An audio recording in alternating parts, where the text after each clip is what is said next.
Gospodine Šapić, evo danas ste obavili prozivku, imali nekih izmjena i koje su to izmjene u odnosu na prvi dio sezone? Neko je otišao, novi igrači su došli. Pa dobro, sastavni dio ovog posla, znači dolasci i odlasci, nas je napustilo 3-4 igrača u ovom prelaznom roku. Trenutno je Damjanović, Purić, Kokot i Milovanović su otišli iz kluba. Danas se pojavio Omar Pršeš iz Olimpika. U razgovorima smo još sa 2-3 igrača koji bi trebali u naredni par dana da se pojavi, da nam se priključe.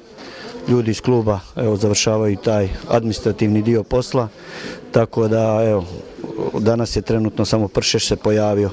Ono što sigurno treba se zahvaliti svim igračima koji su bili dio Zvijezde i koji su dali svoj doprinos da ostvarimo ovaj plasman, znači na jesen.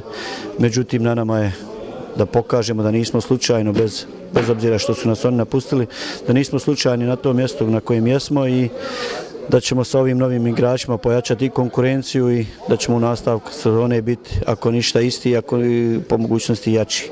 Ovo što smo doveli ili što treba da se priključi, mislim da su adekvatne zamjene i da su dosta kvalitetni igrači i kao osobe i da ćemo pojačati tu konkurenciju. Naravno da svaki odlazak je bolan i da će imati svoj neki minus, međutim mi ćemo nastojati da kroz kvalitetan rad, kroz kvalitetan odnos pokušamo da odradimo ono što smo odradili jesenas. Naravno da će biti možda i teže nego što je bilo ovu jesen, ali ja vjerujem u ove momke, vjerujem da mogu, da znaju i da ćemo u svim segmentima ako ništa rasti.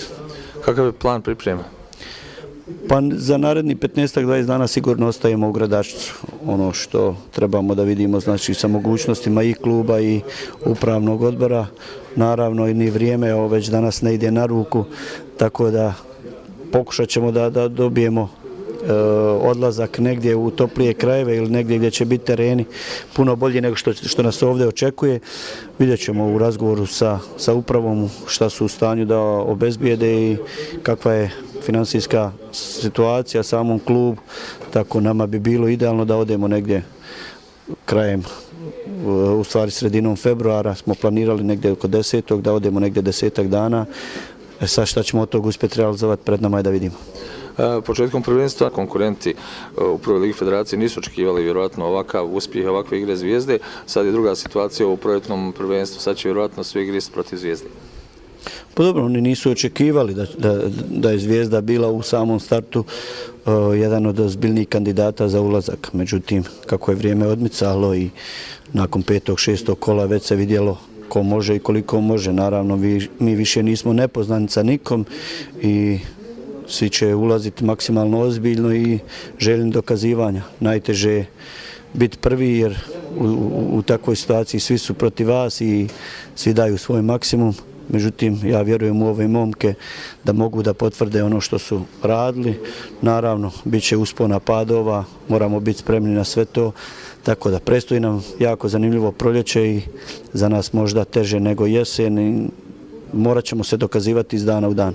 Koliko je olakšavajuća okolnost što raspored na početku ovog projektnog dijela prvenstva ide na ruku Zvijezde? Pa dobro, nakon raspleta jeseni sigurno da je sad povoljan raspored. Međutim, kad smo ulazili u samo prvenstvo nismo bili ni rasporedom ni drugim stvarima optimistični. Tako da pokazali smo da možemo, imamo veliki broj utakmica, u stvari utakmicu više kući. Na našu sreću donosili smo puno bodova iz gostiju, tako da mislim da nam neće biti nešto velika prednost ili nešto, mi ćemo morati svaku utakmicu da se dokazujemo, svaku utakmicu da idemo na pobjedu ako želimo da se zadržimo na ovom mjestu, tako da nećemo moći dijeliti na domaće i gostujuće utakmice. Pred nama je da odradimo maksimalno ozbiljno i korektno, šta će ispasti svega toga vidjet ćemo.